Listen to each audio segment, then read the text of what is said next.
فرش التراب يضمني وهو غطاء. بیچاری کئی روز سے دم توڑ رہی ہے، ڈر ہے خبر بد نہ میرے منہ سے نکل جائے. تقدیر تو مبرم نظر آتی ہے ولیکن پیران کلیسا کی دعا ہے کہ یہ ٹل جائے. تو پہلی بات میری ختم ہوئی، عالمی نظام خلافت دنیا کی تقدیر مبرم ہے، ہو کر رہے گی، اس میں کسی صاحب ایمان کو کوئی شک، کوئی شبہ، کوئی ریب نہیں ہونا چاہیے. البتہ اس کا اب دوسرا پہلو کیا ہے، اس کا آغاز کہاں سے ہوگا؟ اب وہ نقطہ کون سا ہوگا، نقطہ آغاز کون سا ہوگا؟ اس میں پہلی بات تو میں نے کہا جو شک کرے گا اس کا پھر ایمان مشکوک ہے. ہوگا، لازماً ہوگا، گلوبل ہوگا، پوری دنیا میں ہوگا. کہاں سے شروع ہوگا اس میں آپ اختلاف کر سکتے ہیں، لیکن مجھے تو دو حدیثیں تو ملی ہیں جن سے یہ اندازہ ہوتا ہے کہ یہ اس مشرقی خطے سے ہوگا، عرب کے مشرق کی جانب کسی ملک سے ہوگا، کسی خطے سے ہوگا. وہ حدیثیں بھی اب آپ پڑھ لیجئے پہلے. پھر میں کہہ رہا ہوں یہ خزانہ ہے جو ہم نے آپ کی خدمت میں پیش کیا ہے، کاش کہ آپ اس کی قدر کر سکیں. یہ حدیثیں آپ کو ازبر ہو جائیں، یاد ہو جائیں، لوح قلب پر نقش ہو جائیں. ہندوستان اور خراسان یعنی موجودہ افغانستان کا ذکر. ابن ماجہ کی روایت ہے عن عبداللہ ابن الحارث رضی اللہ تعالی عنہ قال رسول اللہ صلی اللہ علیہ وسلم یخرج ناس من المشرق یؤتئون للمہدی یعنی سلطانہ، یعنی سلطانہ، دونوں طرح سے پڑھ سکتے ہیں. حضرت عبداللہ ابن حارث فرماتے ہیں رضی اللہ تعالی عنہ کہ حضور نے ارشاد فرمایا مشرق کی طرف سے وہ فوجیں نکلیں گی، لوگ آئیں گے جو عرب میں مہدی کی حکومت قائم کریں گے.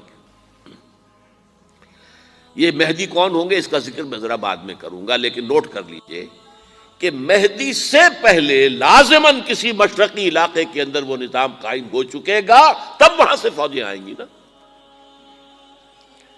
یہ مشرق کون سا ہے؟ عرب کے مشرق میں آپ چلیے ایران بھی آ جائے گا، افغانستان بھی ہے، پاکستان بھی ہے، اور اگر اسے اور توسیع دیں تو ہندوستان بھی ہے. یہ ہے عرب کا مشرق. اس سے فوجیں جائیں گی. اس کا کیا مطلب ہے کہ اس میں سے کسی جگہ پر نظام خلافت پہلے قائم ہو جائے گا تاکہ وہاں سے فوجیں جائیں گی جو جزیرہ نما عرب میں حضرت مہدی کی حکومت کو قائم کریں گی. اب دوسری حدیث سنیے.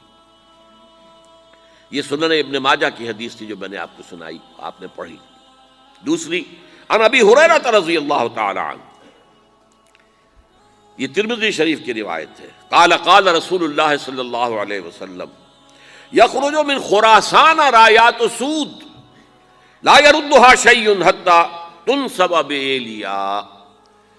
خراسان کے علاقے سے سیاہ جھنڈے لے کر فوجیں آئیں گی، ان کا رخ کوئی موڑ نہیں سکے گا، ان کو پیچھے پھیر نہیں سکیں گے کوئی بھی، یہاں تک کہ وہ یروشلم میں جا کر جھنڈے نصب کر دیں گے. ایلیا حضور کے زمانے میں یروشلم کو کہتے تھے. یہ یروشلم تھا جب حضرت سلیمان کی حکومت تھی اور یہاں پر معبد سلیمانی، ہیکل سلیمانی قائم ہوا. پھر یہ یروشلم ہی رہا ہے تاریخ میں، یہاں تک کہ سن 70 عیسوی میں جب ٹائٹس رومی جنرل نے اس کو گرایا، ختم کیا، سیکنڈ ٹیمپل گرا دیا اور یہاں سے یہودیوں کو کہا نکل جاؤ یہاں سے، کوئی یہودی باقی نہیں رہا، تب بالکل تہو بالا برباد کر دیا. اس کے کوئی 150 سال بعد ہیڈریان، رومن ایمپرر ہیڈریان، اس نے پھر دوبارہ آباد کیا اس شہر کو. 150 سال تک یہ بالکل بنجر اور بالکل غیر آباد پڑا تھا. اب ہیڈریان نے جب آباد کیا تو اس کا نام ایلیا رکھا، اب یروشلم نام نہیں تھا. تو حضور کے زمانے میں پھر اس کا نام ایلیا تھا. اور اب اس سے کیا معلوم ہو رہا ہے کہ یہ یروشلم مسلمانوں کے قبضے سے اس وقت نکلا ہوا ہوگا.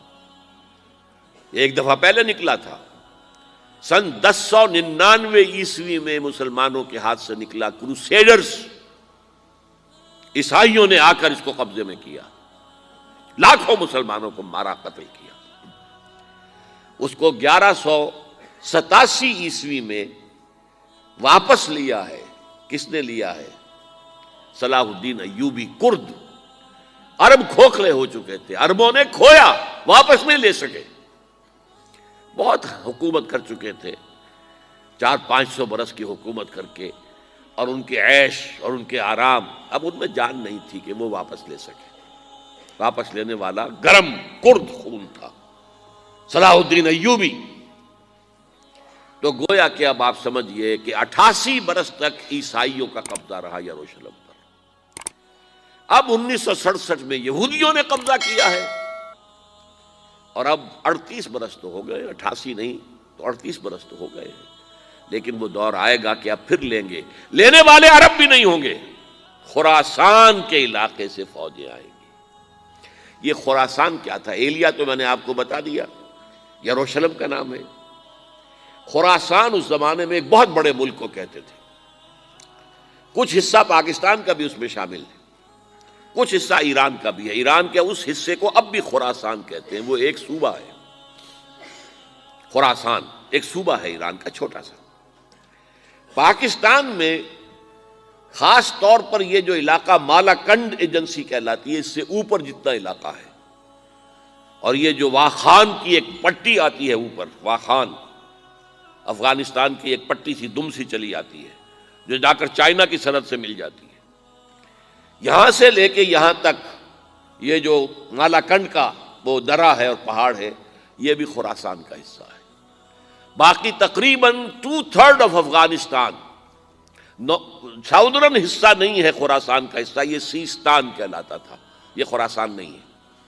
لیکن یہ کہ اوپر کا 2/3 آف افغانستان، اور اس کے ساتھ یہ جو عرب، جو اب یہ ترک ممالک آزاد ہوئے ہیں سوویت یونین کی ڈسولوشن کے ساتھ، یہ سارا علاقہ کہلاتا ہے خراسان بزرگ، دی گریٹ خراسان.